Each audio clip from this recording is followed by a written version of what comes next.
हम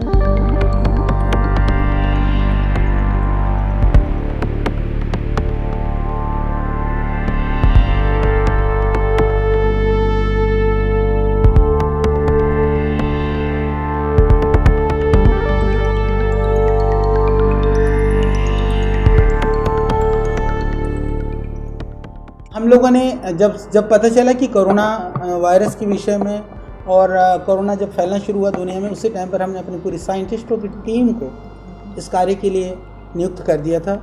दिन रात वो लोग काम कर रहे थे और हमने सिमुलेशन किया पहले, फिर हम लोगों ने इन विट्रो ट्रायल किए, सेल लाइन वगैरह करे, अलग अलग कंपाउंड्स को हम लोगों ने आइडेंटिफाई किया, उन जड़ी बूटियों को जो जड़ी बूटियों के अंदर कोरोना से लड़ने में या कोरोना को फैलने से शरीर में रोकने में सक्षम थे।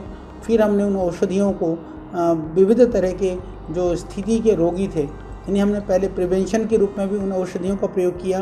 तो प्रिवेंशन के रूप में लेने वाले लोगों की तो संख्या लाखों की संख्या है।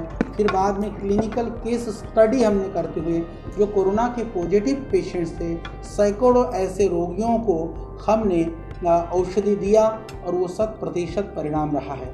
हमने प्रतिदिन के हिसाब से उनकी मैपिंग करी, 70-80% तो लोग 5-6 दिन में ठीक हो रहे थे। पूरी तरह से ठीक होने में किसी को 5 दिन, किसी को 7 दिन, 10 दिन, 12 दिन, अधिक से अधिक लगभग 14 दिन से पहले जितने भी पेशेंट्स को दिया गया वो 100% नेगेटिव हुए हैं। और उनमें जो क्रिटिकल कंडीशन के भी पेशेंट थे, जिनको फीवर था, जिनको कफ था, जिनको वायरल अटैक हो चुका था, इस तरह के स्टेजेस के भी पॉजिटिव पेशेंट थे। तो क्लिनिकल केस स्टडी के सैकड़ों केस स्टडी के आधार पर हम कह सकते हैं कि कोरोना का समाधान, कोरोना की चिकित्सा आयुर्वेद से संभव है, वो भी 100% संभव है।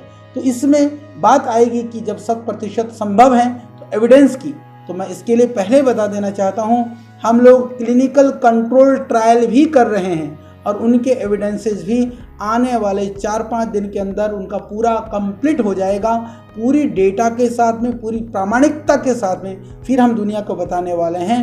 अभी मैं ये कह सकता हूँ कि जो क्लिनिकल कंट्रोल ट्रायल का भी जो अभी तक का जो रेस्पॉन्स और रिजल्ट है बहुत ही सकारात्मक है, बहुत ही उत्साहवर्धक है। इसके आधार पर ही हम कह सकते हैं कि क्लिनिकल केस स्टडी के रिपोर्ट्स आ चुके हैं, क्लिनिकल कंट्रोल ट्रायल चल रहा है, वो भी 100% पॉजिटिव है। इसके आधार पर आप निश्चिंत रहें कि कोरोना का इलाज वो भी आयुर्वेद से पूरी तरह से संभव है।